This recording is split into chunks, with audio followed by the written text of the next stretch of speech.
నమస్కారం union media న్యూస్కి స్వాగతం. హెడ్లైన్ చూద్దాం.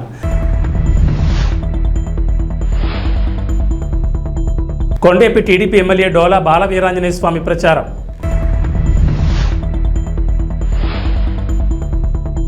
కేవలం 3 సంవత్సరాల్లోనే డోన్ రూపురేఖలు మార్చిన ఘనత బుగ్గన రాజేంద్రనాథ్ రెడ్డిది. బద్వేల్పట్నంలో కడప ఎంపీ అభ్యర్థి అవినాష్ రెడ్డి రోడ్ షో. సార్వత్రిక ఎన్నికల నేపథ్యంలో కొండేపి నియోజకవర్గ స్వతంత్ర అభ్యర్థి మామిడి మాల్యాద్రి సొంత మేనిఫెస్టోతో మీ ముందుకు వస్తున్నామని, ఆదరించి క్రికెట్ బ్యాట్ గుర్తుకు ఓటు వేయండి, నియోజకవర్గ ప్రజలను ఆదుకుంటానని అంటున్నారు. స్వచ్ఛంద సేవా సంస్థల సహకారంతో ప్రజాసేవ చేయడానికి ముందుకు వస్తున్న మీరందరూ నాకు సహకరించాలంటూ కొండేపి నియోజకవర్గ ఓటర్లను మామిడి మాల్యాద్రి అభ్యర్థించారు. ఈ సందర్భంగా పొన్నలూరు మండలంలో ఏర్పాటు చేసిన కార్యకర్తల సమావేశంలో ఆయన మాట్లాడారు.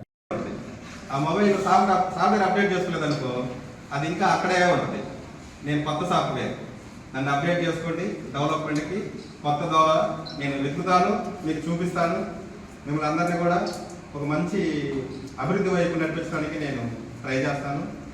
ఎక్కువసేపు మాట్లాడడం కూడా నాకు లేదు. ఎందుకు అంటే జస్ట్ పరిచయ కార్యక్రమాన్ని స్టార్ట్ చేశాను. నేను ఇప్పుడే కాదు, ఫస్ట్ పరిచయం చేసుకోవాల్సిన తర్వాత చేసుకుంటున్నాను. నా పేరు మామిడి మాల్యాద్రి. నేను ఇండిపెండెంట్గా వస్తూనే నాకు ఒక సొంత మేనిఫెస్టో తయారు చేసుకొని వచ్చాను. నా మేనిఫెస్టోలో ఏ ప్రభుత్వం వచ్చినా ఆ ప్రభుత్వం నుంచి వచ్చే సంక్షేమ పథకాలు ప్రతి ఒక్కరికి వస్తూనే ఉంటాయి. దానికి అదనంగా నేను నా సొంత మేనిఫెస్టో. ఇక్కడికి విచ్చేసిన మీడియా మిత్రులకి ముందుగా నా కృతజ్ఞతలు తెలియజేసుకుంటున్నాను. నా పేరు మామిడి మాల్యాద్రి. నేను కొండేపి నియోజకవర్గంలో స్వతంత్ర అభ్యర్థిగా పోటీ చేశాను. నా ఎన్నికల గుర్తు క్రికెట్ బ్యాటు. వరుస క్రమంలో 14వ నెంబరు. మీ అమూల్యమైన ఓటు నా క్రికెట్ గుర్తు మీద వేసి నన్ను అధిక మెజార్టీతో గెలిపించాలని ప్రార్థిస్తున్నాను. ఒక ఇండిపెండెంట్ అభ్యర్థిగా ప్రార్థించడం కాదు, వేడుకుంటున్నాను. నన్ను అధిక మెజార్టీతో గెలిపిస్తారని కోరుకుంటున్నాను.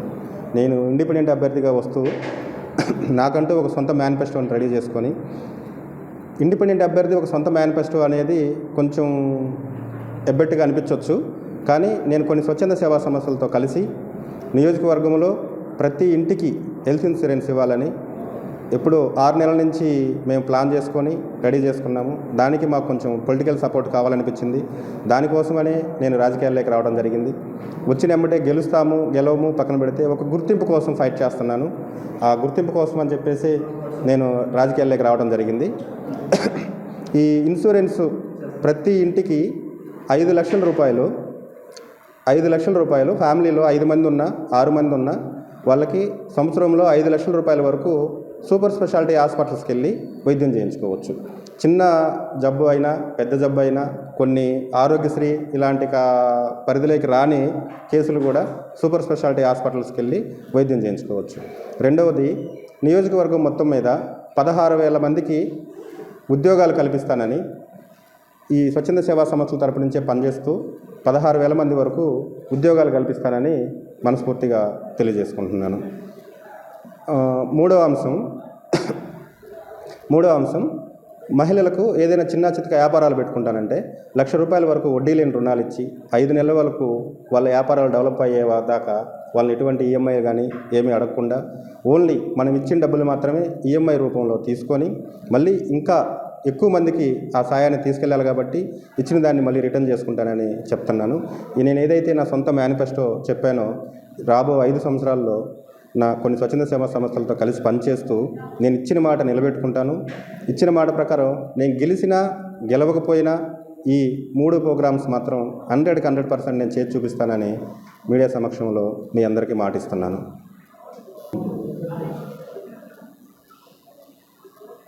మరొకసారి నా ఎన్నికల గుర్తు క్రికెట్ బ్యాటు. వరుస క్రమంలో 14వ నెంబరు. ప్రతి ఒక్కరూ నన్ను మంచి మనసుతో ఆశీర్వదించి క్రికెట్ బ్యాట్కి ఓటు వేసి నన్ను అధిక మెజార్టీతో గెలిపిస్తారని మనస్ఫూర్తిగా మరొకసారి మిమ్మల్ని అందరినీ వేడుకుంటూ సెలవు తీసుకుంటాను. బడుగు బలహీన వర్గాలకు టీడీపీ ఎప్పుడు అండగా ఉంటుందని కొండేపి టీడీపీ కూటమి ఎమ్మెల్యే అభ్యర్థి డోలా బాల వీరాంజనేయ స్వామి అన్నారు.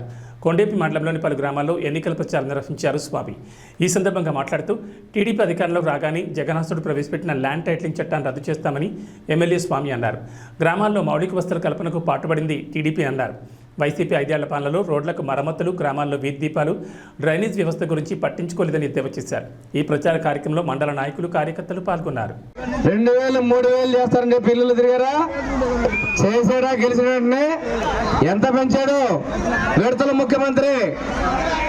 విడతల అంటే మళ్ళీ రజనీ చట్టం విడతల వారి ఎంత అయింది? విడతల ముఖ్యమంత్రి ఏం చేశాడు? 4.5 ఏళ్ళకి ఇచ్చాడమ్మా 3000. మన గవర్నమెంట్ 200 1000 చేసాం, 1000ని 2000 చేసాం, 2000 3000 చేయడానికి 4.5 సంవత్సరాలు పట్టింది ఈ నిర్భాగ్యుడికి. మనం ఇస్తున్నాం 4000, మనం 4000 ఇస్తున్నాం, అనుభవిస్తున్నాం. అన్నదమ్ములు మనవాళ్ళ కడిగి 4 అంశాలు వచ్చినాయి. ఎవరో ఒకడు వాళ్ళకి పంచం చేరిపోయి రాయించుకుంటే మిగతా వాళ్ళ నోరు కొట్టడమే. ఇట్లా నోరు కొట్టే పనికి దిగాడు జగన్మోహన్ రెడ్డి. 2వ సంతకం దేని మీద పెడుతున్నారు? ఈ చట్టాన్ని రద్దు కోసం పెడుతున్నాం. 2వ సంతకం మన ముఖ్యమంత్రి చంద్రబాబు నాయుడు గారు రేపు ఈ ల్యాండ్ టైటిల్ డీడ్ చట్టాన్ని రద్దు చేసి మీ భూమి మీద మీకు హక్కు కల్పిస్తాడు మన చంద్రన్న.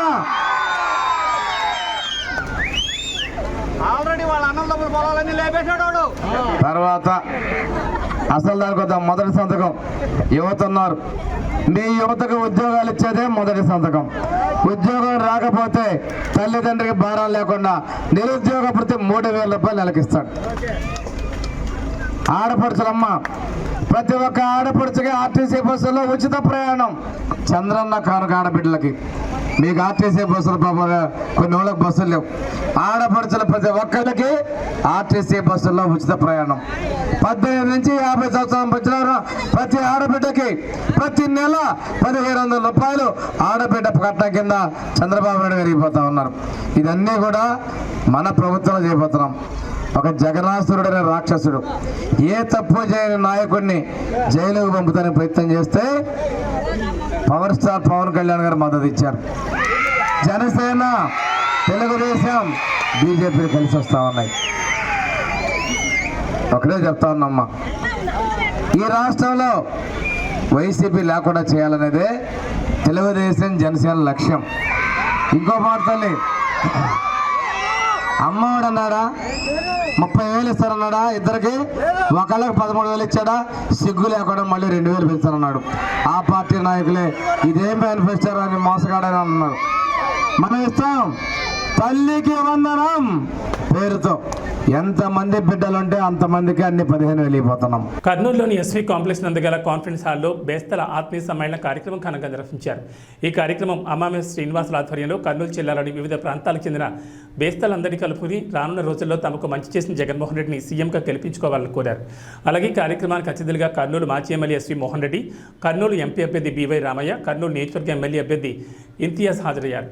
ఈ సందర్భంగా మాట్లాడుతూ జగన్మోహన్ రెడ్డి చేసిన సంక్షేమ పథకాల గురించి మాట్లాడుతూ రాబోయే రోజుల్లో మళ్ళీ ఒకసారి జగన్మోహన్ రెడ్డికి తమ ఓటుతో సీఎంగా ఆంధ్రప్రదేశ్లో కూర్చోబెట్టాలని కోరారు. మన ఇంతియాజ్ గారు, బీవై రామయ్య గారు మేయర్గా పనిచేశారు. ఒక బీసీ కులస్తులు. ఆయనకు ఒక ఆర్థికంగా మీరు అనుకుంటారు పేపర్లో ఈనాడు జ్యోతి చేస్తే డబ్బున్న వాళ్ళకే ఇస్తున్నారు టికెట్లు అని చెప్పి. కానీ సాధారణ కుటుంబం లేదు. నేను మీ డిమాండ్స్ 3 డిమాండ్స్గా చూస్తా ఉన్నాను. నా తరపు నుంచి మీకు నేను ఇచ్చే హామీ ఏమంటే 3 రకాల హామీ. ఒకటేమో మనకు ఏదైతే బేస్తల సంఘ అంటే మన గంగపుత్రుల సంఘం యొక్క మీరు ఏదైతే చెప్తున్నారో కమ్యూనిటీ హాల్లో ఈరోజు మనకు కర్నూలు నగర నియోజకవర్గ పరిధిలో గంగపుత్రుల ఆత్మీయ సమావేశం జరిగింది. మరి ఈ సమావేశానికి విశేషంగా అందరూ గంగపుత్రులు అందరూ రావడం జరిగింది. వారితో చర్చించిన తర్వాత, వారితో మాట్లాడిన తర్వాత మరి వారందరూ కూడా ఈ ప్రభుత్వాన్ని, జగనన్న ప్రభుత్వాన్ని ఆదరిస్తున్నారని, వచ్చే రోజుల్లో మళ్ళీ జగనన్న ప్రభుత్వమే రావాలని కోరుకుంటున్నారని అర్థమైంది. వారి యొక్క సమస్యల్ని కూడా మా ముందు ఉంచడం జరిగింది. వారికి నేను అభినందనలు తెలుపుతూ ఖచ్చితంగా మా వైఎస్ఆర్సీపీ ప్రభుత్వమే రేపు రానుంది కాబట్టి అందరికీ అన్ని వర్గాలకు న్యాయం జరిగేలా జగనన్న గారు చర్యలు తీసుకుంటున్నారు కాబట్టి మళ్ళీ జగనన్న గారిని గెలిపించమని కోరుతూ వారిని ముచ్చటగా 3వసారి మనకు వైసీపీ జెండాను కర్నూలులో కూడా ఎగరేసేందుకు వారందరూ మరి వారి మద్దతు తెలపాలని వారిని కోరుతూ నేను సెలవు తీసుకున్నాను. జై జగన్ జై జగన్. నంద్యాల జిల్లా డోన్పట్నంలో స్థానిక వైఎస్ఆర్సీపీ కార్యాలయంలో విలేకరుల సమావేశంలో మున్సిపల్ చైర్మన్ సప్తశైలు రాజేష్ మాట్లాడుతూ గత ప్రభుత్వం 14 సంవత్సరాలు 15 సంవత్సరాలు ఉన్న పట్టణానికి ఏమైనా చేశారా, ఒకసారి మీ ఆత్మపరిశీలన చేసుకోండి అన్నారు. కేవలం అధికారం చేపట్టిన తర్వాత 5 సంవత్సరాల్లో 3 సంవత్సరాల్లోని డోన్ నియోజకవర్గాన్ని రూపురేఖలు మార్చిన ఘనత బొగ్గందే అన్నారు. ఈ కార్యక్రమంలో వైఎస్ఆర్సీపీ నాయకులు దినేష్ గౌడ్ పాల్గొన్నారు. డోన్ టీడీపీ నాయకులకు అబద్ధాలు మాట్లాడడం, అసత్యాలు మాట్లాడడం, రాజకీయ లబ్ధి కోసం బురద చల్లడం పరిపాటు అయిపోయింది. మొన్న వాళ్ళు ఇచ్చిన హాస్పిటల్ గురించి, గవర్నమెంట్ హాస్పిటల్కి సంబంధించిన విషయం గురించి చాలా స్పష్టంగా ఆధారాలతో సహా ఆ 3 కోట్ల రూపాయలు ఎట్లా ఖర్చు చేస్తున్నాం అనేది స్పష్టంగా ఇచ్చినాం. అయినా కూడా మళ్ళీ తిరిగి మరొక అబద్ధానికి తెరదీసినారు. స్పోర్ట్స్ కాంప్లెక్స్ సంబంధించి డోన్లో ఇండోర్ స్టేడియం సంబంధించి, తర్వాత స్పోర్ట్స్కు సంబంధించిన విషయాల గురించి కొన్ని అబద్ధాలు మళ్ళీ అలవాటుగా చెప్పడం స్టార్ట్ చేసినారు. నాకు తెలిసి ఈ 4 రోజులు రోజు ఏదో ఒక అబద్ధం చెప్పడం, ప్రజల్లో సానుభూతి పొందాలన్న ప్రయత్నాలు చేస్తున్నట్ల క్లియర్గా అర్థమవుతా ఉంది. విఘ్నులైనటువంటి డోన్ ప్రజలు అర్థం చేసుకుంటారని ఆశిస్తూ ఆ స్పోర్ట్స్ కాంప్లెక్స్ సంబంధించి 2 విషయాలు వాళ్ళు ఇచ్చిన క్వశ్చన్స్కి మేము ఆన్సర్ చెప్పే ప్రయత్నం చేస్తున్నాం. డోన్ వైఎస్ఆర్సీపీ పార్టీ తరఫు నుంచి 2021లో 4,86,00,000 రూపాయలతో ఒక స్పోర్ట్స్ కాంప్లెక్స్, 2020లో 2 కోట్ల రూపాయలతో ఇండోర్ స్టేడియం 2 నిర్మాణం జరిగింది. ఆ ఇండోర్ స్టేడియం గురించి ప్రస్తావన తీసుకొచ్చినారు కాబట్టి మరొకసారి మీకు చెప్తా ఉన్నా. ఈరోజు రాష్ట్రంలో అత్యంత ప్రజలకు, మరీ యువతులకు ఉపయోగపడే విధంగా ఒక స్పోర్ట్స్ కాంప్లెక్స్ ను, ఇండోర్ స్టేడియం ను తీర్చిదిద్దిన ఘనత ఒక మన ముగ్గురు సార్కి మాత్రమే చెందుతుంది. ఎందుకంటే విజయవాడ, విశాఖపట్నం, గుంటూరు లాంటి సిటీస్ లో మాత్రమే ఉండే స్థాయిలో ఉన్న స్టేడియాన్ని ఆయన నిర్మించడం జరిగింది. అంటే దాన్ని ఫస్ట్ రెనోవేషన్ కోసం అని చెప్పేసి స్టార్ట్ చేస్తే 20 సంవత్సరాల కిందట కట్టినటువంటి స్టేడియం, దాంట్లో సరైన స్ట్రెంత్ లేక అన్ని గోడలు తీస్తున్నప్పుడు ఆ క్రమంలో అది కూలిపోవడం జరిగింది. ఆ క్రమంలో ఆయన ఇట్లా కాదు, ఈ యువతులు మంచి అత్యాధునికమైన వసతితో అక్కడ ఒక స్టేడియం ఉండాలని చెప్పేసి ఆయన తలంచినారు. కాబట్టి డిస్ట్రిక్ట్ మైనింగ్ ఫండ్ అంటే కలెక్టర్ గారి అర్థంలో నిర్వహించే ఈ ఫండ్ అది. ఆయనే చెప్పినారు ఆయన మాటలో, టీడీపీ నాయకులు జిల్లాలో అత్యధికంగా డిఎంఎఫ్ ఫండ్ వాడుకున్నారని. నిజంగా ఆయనకు అది చాలా ఆనర్ అది. ఎందుకంటే మరి మీరెందుకు వాడుకోలేకపోయారు? డిఎంఎఫ్ ఫండ్ అనేది ఒకటి ఉంది, దాన్ని ఈ ప్రాంత యువతుల కోసం మనం ఖర్చు చేయాలన్న ఆలోచన డోన్ టీడీపీకి ఎప్పుడు లేదు. ఇంతవరకు ₹1 ఖర్చు పెట్టలే. డిఎంఎఫ్ కింద ₹1 కూడా ఖర్చు పెట్టలే. తీసుకురాలని అంటే అట్లాంటి ఫండ్స్ ఉన్నాయి. ఈ ప్రాంత యువతుల కోసం మనం వాడుకోవాలన్న ఇది మీకు ఎప్పుడు థాట్ రాలేదు, చేయలేదు.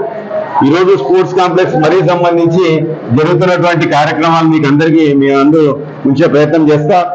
Indoor stadium 2 wooden courts, synthetic courts, white lights తో ఇండోర్ స్టేడియం నిర్మాణం జరిగింది. దాని పక్కన ఒక స్పోర్ట్స్ కాంప్లెక్స్ కూడా 4,86,00,000 రూపాయలతో ఒక స్పోర్ట్స్ కాంప్లెక్స్. టెన్నిస్ కోర్ట్ ఒకటి వచ్చింది డోన్ లో, సింథటిక్ టెన్నిస్ కోర్టు. రాయలసీమ జిల్లాలో 2, 3 ఉన్నాయి. ఎంటైర్ రాయలసీమలో 2, 3 ఉన్నాయి సింథటిక్ టెన్నిస్ కోర్టు. అట్లాంటిది ఒకటి వచ్చింది. మళ్ళీ క్రికెట్ నెట్స్ పిల్లలు ప్రాక్టీస్ చేసుకోవడానికి అవి వచ్చినాయి. తర్వాత స్విమ్మింగ్ పూల్ సార్ మెజర్మెంట్స్ అనుగుణంగా, అంటే రేపు పొద్దున జిల్లా స్థాయిలో కాదు, రాష్ట్ర స్థాయిలో, దేశ స్థాయిలో ఈ ప్రాంత యువకులు, యంగ్ జనరేషన్ అంతా వాడుకొని కాంపిటీషన్స్ పోవాలంటే సాట్ మెజర్మెంట్స్ ప్రకారం ఉండే ఒక స్టేడియం నిర్మాణం అయింది. కొన్ని వందల మంది ఈరోజు స్విమ్మింగ్ పూల్ ను ఉపయోగించుకుంటున్నారు పిల్లలు. ఈరోజు వెళ్ళి చూడొచ్చు. మీ పిల్లలు కూడా నాకు తెలిసి దాదాపుగా టీడీపీకి సంబంధించిన చాలా మంది పిల్లలు కూడా అక్కడ నాకు తెలిసి స్విమ్మింగ్ నేర్చుకుంటుంటారు ఈ సమ్మర్ లో. అది ఆయన విజన్. తర్వాత 7 పార్కులు ఈరోజు మహిళల కోసం. Q6 కాంగ్రెస్ బీఆర్ఎస్ కుటుంబ పాలనకు ప్రజలు చరమగీతం పాడాల్సిన సమయం ఆసన్నమైందని బీజేపీ అసెంబ్లీ నియోజకవర్గ ఇన్ఛార్జ్ నిజాంపేట మండల జడ్పీటీసీ పంజా విజయ్ కుమార్ అన్నారు. ఈ సందర్భంగా నిజాంపేట మండల కేంద్రంలో ఇంటింటి ప్రచార కార్యక్రమంలో పాల్గొని బీజేపీ ప్రభుత్వం చేస్తున్న సంక్షేమ పథకాలను ప్రజలకు వివరించారు. ఈ సందర్భంగా మాట్లాడుతూ కాంగ్రెస్ బీఆర్ఎస్ కుటుంబ పాలనకు ప్రజలు చరమగీతం పాడాల్సిన సమయం ఆసన్నమైందన్నారు. ప్రచారంలో బీజేపీ పార్టీకి ప్రజల నుంచి అపూర్వ స్పందన లభిస్తుందన్నారు. 10 ఏళ్ల బీజేపీ పాలనలో దేశం అభివృద్ధి చెందిందని, తెలంగాణ ప్రజలంతా ఫిర్ ఏక్ బార్ మోడీ సర్కార్ అనే నినాదంతో ప్రజలు బ్రహ్మ బ్రహ్మరథం పడుతున్నారని, పార్లమెంట్ ఎన్నికల్లో బీజేపీ అభ్యర్థి రఘునందన్ రావును లక్ష మెజార్టీతో గెలిపించుకుంటామని వారు ధీమా వ్యక్తం చేశారు. భారతదేశం మరింత అభివృద్ధి చెందాలంటే మళ్ళీ నరేంద్ర మోడీ ప్రధానమంత్రిగా చూడాలన్నారు. ఈ నెల 13 జరిగే పోలింగ్లో కమలం పువ్వుకు ఓటు వేసేయాలని ఓటర్ మహాశైలకు విజ్ఞప్తి చేశారు. మెదక్ పార్లమెంటు పరిధిలోని మెదక్ అసెంబ్లీలో నిజాంపేట మండల కేంద్రంలో ఇంటింట ప్రచారంలో భారతీయ జనతా పార్టీ దూసుకుపోతుంది. ఇటీవల కాలంలో భారతీయ జనతా పార్టీ చేస్తున్నటువంటి సంక్షేమ పథకాలు, మోడీ గారు చేస్తున్నటువంటి అభివృద్ధిని చూసి మిత్రులు సిద్ధరామ్ రెడ్డి, ఆమ్దరాజు గారు, బాను చాలామంది ఆకర్షితులై భారతీయ జనతా పార్టీలో చేయడం జరిగింది. దాంతో ఈరోజు నిజాంపేట మండల కేంద్రంలో ఒక నూతన ఉత్సాహం వచ్చింది. ఈరోజు ఎక్కడ చూసినా మోడీ మానియా చాలా అవుతుంది. సో నిన్న కోనాపూర్కి వెళ్తే మహిళలు పెద్ద సంఖ్యలో కార్నర్ మీటింగ్కు రావడం జరిగింది. అసలు మేమే చాలా ఆనందంగా అనిపిస్తుంది. ప్రజల యొక్క స్పందన చూస్తున్నట్టుంటే మేము వెళ్ళి ఈరోజు ప్రజలకు మోడీ గారి సంక్షేమ పథకాలు చెప్తుంటే వాళ్ళే మాకు రివర్స్గా చెప్తున్నారు. ఈరోజు 5 కిలోల బియ్యం తీసుకోవడం కానీ, బాత్రూమ్స్ సహా ఇవన్నీ కూడా కేంద్ర ప్రభుత్వం ఇచ్చినటువంటి నిధులే.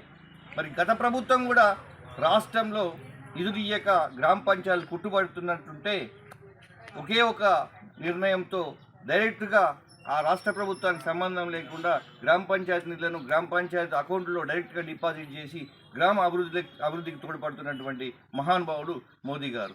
ఇంకా ఆ మహానుభావుని గురించి మీరు విమర్శ చేస్తున్నారని అంటే కనీసము మీకు రాబోయే కాలంలో పుట్టగతులు కూడా ఉండవని చెప్పి ఈ సందర్భంగా తెలియజేస్తున్నాం. అయ్యా, ఈరోజు ఈ కాంగ్రెస్ చూసినా, ఆ బీఆర్ఎస్ చూసినా రెండు కూడా కుటుంబ పాలనను, కుటుంబ స్వలాభం కోసం మాత్రం పనిచేస్తున్నటువంటి పార్టీలు. ఈరోజు మా నాయకుడు నరేంద్ర మోడీ గారు ఒకటే ఒక మాట చెప్పిండ్రు, నాకు 140 కోట్ల మంది జనాభా నా కుటుంబ సభ్యులు, నేను వాళ్ళ కోసం నిరంతరం పనిచేస్తాను, రోజుకు 18 గంటలు నేను పనిచేస్తున్నాను. 10 సంవత్సరాలలో ఒక్కరోజు కూడా సెలవు తీసుకోకుండా నిరంతరం పనిచేస్తున్నటువంటి మహానుభావుడు మోడీ గారు. మరి ఆయన పరిపాలనకు, ఆయన చేస్తున్నటువంటి కార్యదీక్షకు మరి మీరు ఎక్కడ సాటి అవుతారో ఈ సందర్భంగా మేము మిమ్మల్ని డిమాండ్ చేస్తున్నాం. మీ వ్యాఖ్యలను తీవ్రంగా ఖండిస్తున్నాం. ఇప్పటికైనా మీరు కళ్ళు తెరుచుకొని మోడీ గారు చేస్తున్నటువంటి అభివృద్ధి సంక్షేమము ప్రపంచంలోనే ఈరోజు అగ్రతాంబూలం పడుతున్నారని అంటే, భారతదేశాన్ని ఒక విశ్వగురు స్థానంలో నిలబెట్టడానికి ప్రయత్నం చేస్తున్నారని అంటే ఇవన్నీ కూడా తెలుసుకోవాల్సినటువంటి ఆవశ్యకత ఉన్నది. కాబట్టి ప్రజలందరూ దీని మీద దృష్టి పెట్టి రాబోయే కాలంలో ప్రతి ఒక్కరూ భారతీయ జనతా పార్టీ కమలం పువ్వు గుర్తు మీద ఓటు వేసేసి భారీ మెజార్టీతో మన స్థానికంగా పోటీ చేస్తున్న ఎంపీ అభ్యర్థి రఘునందన్ రావు గారి కమలం పువ్వు గుర్తు మీద ఓటు వేసి అత్యధిక మీద గెలిపించవలసిందిగా కోరుతున్నాం. రాబోయేది మోడీ ప్రభుత్వమే. అబ్కీ బార్ 400 పార్ అనే నినాదంతో ముందుకు వస్తున్నాము. ఫిర్ ఏక్ బార్ మోడీ సర్కార్. జై మోడీ, జై మోడీ, రఘునందన్ రావు గారి నాయకత్వం, రఘునందన్ రావు గారి నాయకత్వం. జై బీజేపీ, జై బీజేపీ. కడప జిల్లా బద్వేల్ మున్సిపాలిటీ పరిధిలోని 18వ వార్డులో సుందరయ్య కాలనీలో ఏపీ టూరిజం డైరెక్టర్ అల్లా ప్రకాష్, జిల్లా works board director Umar Moula Ali ఆధ్వర్యంలో తెలుగుదేశం పార్టీ నుంచి నాయ ప్రస్తుతులు వారితో పాటు 100 కుటుంబాలు కార్యకర్తలు టీడీపీ నుండి వైఎస్ఆర్ కాంగ్రెస్ పార్టీ తీర్థం పుచ్చుకున్నారు. కడప ఎంపీ అభ్యర్థి YS Avinash Reddy, Badvel MLC Govinda Reddy, YCP Badvel యువ నాయకులు దేవస్థాని ఆదిత్యరెడ్డి, బద్వేల్ ఎమ్మెల్యే అభ్యర్థి దాసరి సుధా, ఎన్నికల పరిశీలకులు నిమ్మకాయల సుధాకర్ రెడ్డి, వక్ఫ్ బోర్డు చైర్మన్ దస్తగిరి, బద్వేల్ నియోజకవర్గం బూత్ కన్వీనర్ల సమన్వయకర్త రమణారెడ్డిలు వీళ్ళందరికీ పార్టీ కండువా కప్పి సాధారణంగా పార్టీలోకి ఆహ్వానించారు. ఈ సందర్భంగా ఎమ్మెల్సీ మాట్లాడుతూ అవినీతి లేని పాలన, గడప వద్దకే సంక్షేమం తీసుకొచ్చిన ఘనత కేవలం ముఖ్యమంత్రి వైఎస్ జగన్మోహన్ రెడ్డికి దక్కుతుందని, అటువంటి సుపరిపాలన మళ్లీ మనం కొనసాగించడానికి ప్రతి ఒక్కరూ సీఎం జగన్మోహన్ రెడ్డికి అండగా నిలబడాలని పిలుపునిచ్చారు. అనంతరం కడప ఎంపీ అభ్యర్థి వైఎస్ అవినాష్ రెడ్డి ముఖ్య అతిథిగా పాల్గొని రోడ్ షో నిర్వహించారు.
కాబట్టి 1వ బటన్ మీరు మన ఎంపీ అభ్యర్థి అవినాష్ అన్న గారికి మీరు వేయాలని చెప్పి కూడా ఈ సందర్భం మన ఎమ్మెల్యే అభ్యర్థి డాక్టర్ సుధమ్మ గారికి కూడా మొదటి నెంబరే వచ్చింది. మనం బద్వేల్ నియోజకవర్గంలో మాత్రమే 2 కూడా 1లో వచ్చిన సందర్భంగా తెలియజేస్తూ ఎలాంటి కన్ఫ్యూజన్ లేదు. మనకు వెళ్ళిన వెంటనే ఈవీఎం బాక్స్ లో మొట్టమొదటిది చూసుకోవడం, అక్కడ బటన్ నొక్కడం, జగనన్నకు మన అభిమానాన్ని చాటుకోవడం అని చెప్పి కూడా ఈ సందర్భంగా మీ అందరికీ తెలియజేసుకుంటున్నాం. మరి అవినాష్ రెడ్డి అన్న గారు ఏ విధంగా మన బద్వేల్ నియోజకవర్గంలో అభివృద్ధిలో కూడా పెద్ద ఎత్తున ఆయన యొక్క మనం పాలు పంచుకోవడం మనమంతా చూస్తున్నాం. నిజానికి ఆయన యొక్క కృషి వల్లనే బద్వేల్ నియోజకవర్గంలో దరిదాపు 1422 కోట్ల రూపాయలకు శాంక్షన్గా శ్రీశైల మహాపుణ్యక్షేత్రం నందు క్షేత్ర పాలకుడైన శ్రీ బయలు వీరభద్రస్వామి వారికి ప్రదోషకాల అమావాస్య విశేష పూజను దేవస్థాన సేవగా నిర్వహించబడుతుంది. ప్రతి మంగళవారం మరియు అమావాస్య రోజుల్లో ఈ విశేష అర్చన జరిపించడం జరుగుతుంది. 2 తెలుగు రాష్ట్రాల నుంచే కాకుండా కర్ణాటక, తమిళనాడు, కేరళ, మధ్యప్రదేశ్, మహారాష్ట్ర నుండి భక్తులు ఈ పూజను జరిపించుకుంటారు. ఈ పూజా కార్యక్రమం నిర్విఘ్నంగా జరగాలని మహాగణపతి పూజను నిర్వహిస్తారు.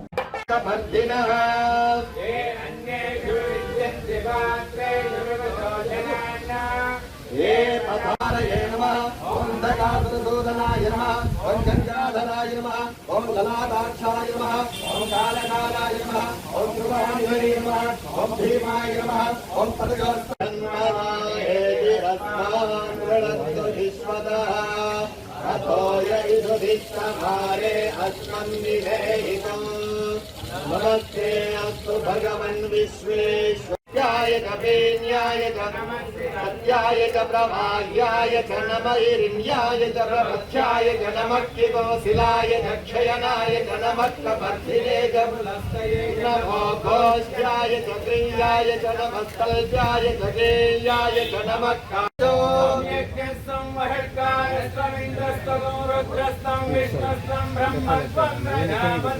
वन्दना भावोज्यो धीरसोमृतं ब्रह्म भूर्भुवस्सुवरो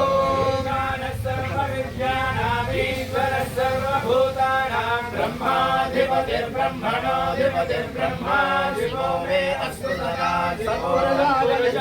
महारौद्राय धीमहि तन्नो वीरभद्रः प्रचोदयात् क्षेत्रपालक वीरभद्रस्वामिने नमो नमः तव पादारविन्दयोः सुवर्णदिव्यमन्त्रपुष्पाञ्जलिं समर्पयामि आत्मप्रदक्षिण नमस्कारान् समर्पयामि. VVP 9 news. జన సైనికులు రెచ్చగొట్టి వారి జీవితాలతో చెలగాటలు ఆడుకోవద్దని మచిలీపట్నం జనసేన పార్లమెంట్ అభ్యర్థి వల్లభనేని బాలశౌరికి అవనిగడ్డ నియోజకవర్గం వైసీపీ అభ్యర్థి సింహాద్రి రమేష్ బాబు హితో పలికారు. అవనిగడ్డ నియోజకవర్గ వైసీపీ పార్టీ కార్యాలయంలో ఏర్పాటు చేసిన విలేకరుల సమావేశంలో సింహాద్రి రమేష్ బాబు పార్టీ నాయకులతో కలిసి మాట్లాడుతూ నాగాలంక మండలంలోని ఏటిమొగ ఎదురుమొండి బ్రిడ్జికి ఆటంకాలు సృష్టించిన వ్యక్తి బాలశౌరి అని సింహాద్రి రమేష్ బాబు ఆరోపించారు. ఇంటి దొంగను ఈశ్వరుడు కూడా పట్టించుకోవడం సాధ్యం కాదనే సామెతగా బాలశౌరి చేసిన దుర్మార్గమైన చర్యని అన్నారు.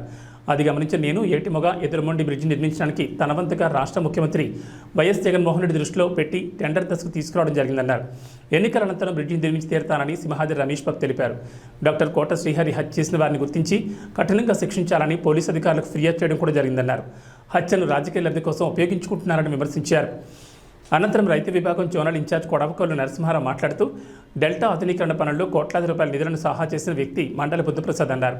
ఆధునీకరణ పనులలో ఎంత అవినీతి జరిగిందో పూర్తిగా లెక్కలతో సహా నిరూపిస్తానని, ఆధునీకరణ పనుల్లో జరిగిన అవినీతిపై బహిరంగ చర్చకు సిద్ధమేనా అంటూ నరసింహారావు సవాల్ విసిరారు.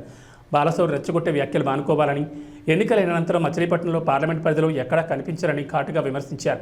ఈ కార్యక్రమంలో దివి మార్కెట్ కమిటీ చైర్మన్ కొక్కిలిగడ్డ వీర వెంకటేశ్వరరావు, మోపిదేవి మండల పార్టీ కన్వీనర్ గారికిపాటి వెంకటేశ్వరరావు, నాయకులు తుమ్మా రవి తదితరులు పాల్గొన్నారు. ఈరోజు చూస్తూ ఉంటే ఈ పర్యటనలో ఏ ఊరు వెళ్ళినా సరే నేరాజనాలు పడుతూ మన ఎమ్మెల్యే గారికి హారతలు ఇస్తూ ప్రజలు స్వచ్ఛందంగా, మరీ ప్రత్యేకంగా మహిళలు వాళ్ళు చూపించే ప్రేమ చాలా అత్యధికంగా ఉంది.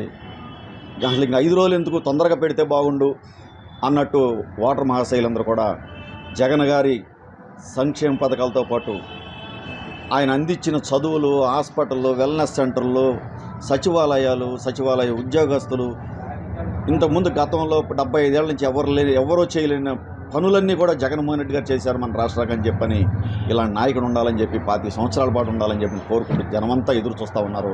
అత్యధిక మెజార్టీతో ఎమ్మెల్యేగా సింహాద్రి రమేష్ బాబు గారు, అదేవిధంగా ఎంపీగా డాక్టర్ చంద్రశేఖర్ గారు అత్యధిక మెజార్టీతో ఈ 2 నియోజకవర్గాల్లో పార్లమెంట్ నియోజకవర్గం, అసెంబ్లీ నియోజకవర్గం కూడా అత్యధిక మెజార్టీతో గెలిచి వీరు అందరూ కూడా జగన్మోహన్ రెడ్డి గారు కూడా ముఖ్యమంత్రి గట్టిగా అవుతారు. ఆ విషయంలో సందేహం లేదు. ఎవరన్ని ప్రయత్నాలు చేసినా, గాలి కౌర్లు చెప్పినా, గాలి మేడలు కట్టినా ఏమి పని చేయవు. ఇవాళ మా ఇక్కడ ఇంతకుముందు గతంలో ఎంపీగా పోటీ చేసిన బాలశౌరి గారు వాళ్ళ జనసేన తరపున ఎంపీగా పోటీ చేస్తూ ఇవాళ కథలు చెబుతున్నారు. ఏంటి అంటే ఆ కథలో నేను చెరువులు పొడిపించా, ఫిషర్మెన్ విలేజ్ మత్స్యకారుల దగ్గర అందరి దగ్గరికి వెళ్ళి మీ చెరువులన్నీ పూడిపించానని చెబుతున్నాడు నిన్న. అయ్యా నేను ఒకటి అడుగుతున్నా, పూడిపించింది ఎవరు? అసిస్ట్ సంస్థ జోసెఫ్ విజయ్ గారని ఆర్సీఎం సచివారు బేతవోలు గుడివాడ వాళ్ళ ఫండింగ్తో ఆ ఏరియా చర్చిలన్నీ నేను చెప్తాను, ఆ ఏరియా చెరువులన్నీ కూడా పూడ్చింది ఆ సంస్థ వాళ్ళు. నువ్వేదో కొన్ని పైన పూడ్చి కూడా వాటిని నీ ఎంపీ లాట్స్తో, ఎంపీ గ్రాంట్తో నువ్వు అవన్నీ బిల్లులు చేసుకుని అధిక లాభాలు పొందావు. రికార్డెడ్గా ఉంది. ఇవాళ ఇరిగేషన్ ఆఫీస్కి వెళ్తే నువ్వు చేయించుకున్న బిల్లులు రికార్డెడ్గా ఉంది. అసిస్ట్ సంస్థ ద్వారా ఆర్సీఎం సచివారాలు చేసిన సహాయం అంతా రికార్డెడ్గా ఉంది. ప్రూఫ్లతో నేను చూపించగలను. దానికి మీరు సమాధానం చెప్పగలరా? వచ్చి కళ్ళబొల్లి మాటలు చెప్పి, మాయ మాటలు చెప్పి నువ్వు ఈ పని చేయటం అని నీకు తగునా? రేపొద్దున్న ఆర్సీఎం చర్చి వాళ్ళు కానీ వాళ్ళు వచ్చి చెబితే నువ్వేం సమాధానం చెప్తావు? రికార్డెడ్గా ఊళ్ళు తిరిగి ఈ చేసిన దొంగ పని మాటలు చెబుతున్నావు అని వాళ్ళు వచ్చి చెబుతారు. అప్పుడు నువ్వేం చేస్తావు? ఇలాంటి మాటలు మానేసి పోర్టు తెచ్చానంటావు, మెడికల్ కాలేజ్ తెచ్చానంటావు. రాష్ట్రంలో జగన్మోహన్ రెడ్డి గారు 17 మెడికల్ కాలేజీలు ఇచ్చాడు, పోర్టులు 4 ఇచ్చాడు. నువ్వు తెచ్చిందంటే రాష్ట్రం మొత్తం నువ్వే తెచ్చావా? గతంలో 75 సంవత్సరాల నుంచి ఈ పోర్టులు కానీ లేదా మెడికల్ కాలేజీ కానీ ఎవరు తేలేపోయారే? చంద్రబాబు నాయుడు గారు ఉన్నారంటే మెడికల్ కాలేజీని ప్రైవేట్ వాళ్ళకి దారాదత్తం చేసి నువ్వు గవర్నమెంట్ ద్వారా మెడికల్ కాలేజీ కట్టుకోకుండా మోసం చేసింది చంద్రబాబు నాయుడు గారు. వాగ్దానాలని 600 వాగ్దానాలు ఇస్తానని చెప్పి 14లో నువ్వు గెలిచి మోసం చేసి మహిళలందరినీ బంగారం వస్తుంది నీ మెడలోకి అని చెప్పి ఇలాంటి మోసాలు చేసింది నువ్వు. పెద్ద మోసగాడివి. దానికి తోడు బుద్ధాప్రసాద్ తగుదమ్మా చేరాడు. ఒకసారేమో తెలుగుదేశం కండువా కప్పుకున్నాడు. కాంగ్రెస్ పార్టీ ఆయన జీవితకాలం బతికించింది. ఖాళీగా ఉన్నప్పుడు ఆయన గెలవనప్పుడు ఒక భాషా సంఘం చైర్మన్ ఇచ్చి ఆయనకు హోదా ఇచ్చి ఆయన ప్రచారం చేస్తే ఆ కాంగ్రెస్ పార్టీ కష్టాలుంటే ఒక తన్నుదని తెలుగుదేశంలోకి వచ్చావు. ఇవాళ తెలుగుదేశంలో కష్టాలు ఉందని చెప్పి దాన్ని బతికించడం కానీ ఒక తన్నుది అంతకుముందే 3 రోజుల ముందు చెప్పావు. నేను కండువా మార్చను, జెండాలు మార్చను, నేను పంజరంలో వదిలిన పక్షికి నాకు స్వేచ్ఛ వచ్చినట్టుగా ఉంది, నాకు టికెట్ రాపోవటం అని ప్రగల్భాలు పలికావు. మళ్ళీ వాళ్ళు ఏం ప్రగల్భాలు పలుకుతున్నా? అవుట్ పాల్స్ తీసి పునర్నిర్మాణం చేస్తావంట. 165 కోట్లు డెల్టా ఆధునీకరణలో నిధులు అప్పుడున్న రాజశేఖర రెడ్డి గారు ఇస్తే వాటిని దుర్వినియోగం చేసావు. కట్టాల్సింది అప్పుడు అది కూడా రికార్డెడ్గా ఉంది. ప్రూఫ్ చేయమంటావా? ఇవన్నీ రికార్డెడ్గా మాట్లాడుతున్నావు. నువ్వు దానికి సమాధానం ఎప్పుడైనా చెప్తావా ప్రజల్లోకి వచ్చి? ఇది కాదు అబద్ధం నరసింహారావు చెప్పిందని. మనిద్దరమే కూర్చున్నాం రా. నేను ప్రూఫులతో వస్తాను, నువ్వేం ప్రూఫులతో వస్తావు రా. ప్రజల్ని ఇంకా మోసం చేద్దామని చెప్పి మీరు ప్రయత్నం చేయబాకండి. మళ్ళా ప్రజల్ని పేదవాడికి 1,00,000 2 లక్షలు ఇస్తున్న జగన్మోహన్ రెడ్డి గారిని ఇచ్చేదాన్ని ప్రజలకి లేకుండా చేయబాకండి. మీ నాయకత్వం కాపాడుకోవటానికి, మీ నాయకత్వం కాపాడుకుని మీరు వెలుగు చూపించుకోవటానికి మీ ప్రయత్నం పేద ప్రజల్ని అన్యాయం పట్టగొట్టబాకండి.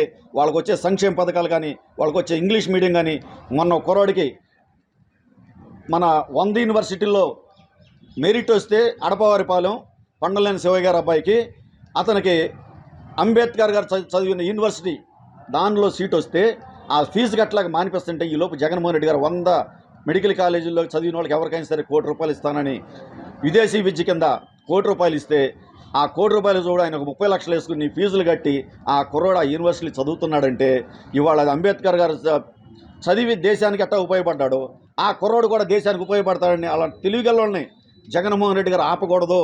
తెలివిగల్లోని చదివించాలి, చదివిస్తే మన రాష్ట్రం బాగుపడుతుందని జగన్మోహన్ రెడ్డి గారు చేసే పనులు అనేకం ఉన్నాయి. ఇలాగే పేద ప్రజలు పొట్టగొట్టబాకని చెప్పి ప్రతిపక్ష నాయకులు చెబుతున్నాను. మీరేమీ ఎప్పుడు ఏది ఇవ్వలేదు, కానీ ఇచ్చే జగన్మోహన్ రెడ్డి గారు వాటిని ఆపుదల చేసే ప్రయత్నం చేయబాకండి. గతంలో ఈ డబ్బు అంతా ఏమైంది? మా నియోజకవర్గానికి సుమారుగా 1900 కోట్ల రూపాయలు సంక్షేమ పథకాలు కానీ ఇన్ఫ్రాస్ట్రక్చర్ ద్వారా కానీ ఇచ్చారు. గతంలో ఆ డబ్బులంతా ఏమైపోయి తెలుగుదేశం నాయకులు తినేశారా? చంద్రబాబు నాయుడు గారు తినేశారా? బుద్ధాప్రసాద్ గారు తినేశాడా? ఆయన కళ్ళబొల్లి మాటలు చెప్తున్నాడు ఈ మధ్యన. దాంట్లో డబ్బులు తినేశారు, దీంట్లో డబ్బులు తినేశారు. అసలు ఆ డబ్బులన్నీ అంతకుముందు నువ్వు ఎంత తినేసావు? మేము తిన్నాం అంటున్నావు, నువ్వు ఎంత తినేసావు? ఇవన్నీ ఏమైనా డబ్బులు? ఆ డెల్టా 5 నగరాలు 165 కోట్లతో ఎందుకు కట్టించాలి? అవుట్ పాస్ సర్వీసులు దాంట్లో 800 కోట్లు తిన్నావు నువ్వు. ఇలాంటి మోసాలు చేసి నువ్వు మాట్లాడే తీరు మంచిది కాదు. ఇవి బులెటిన్ విశేషాలు. నమస్కారం.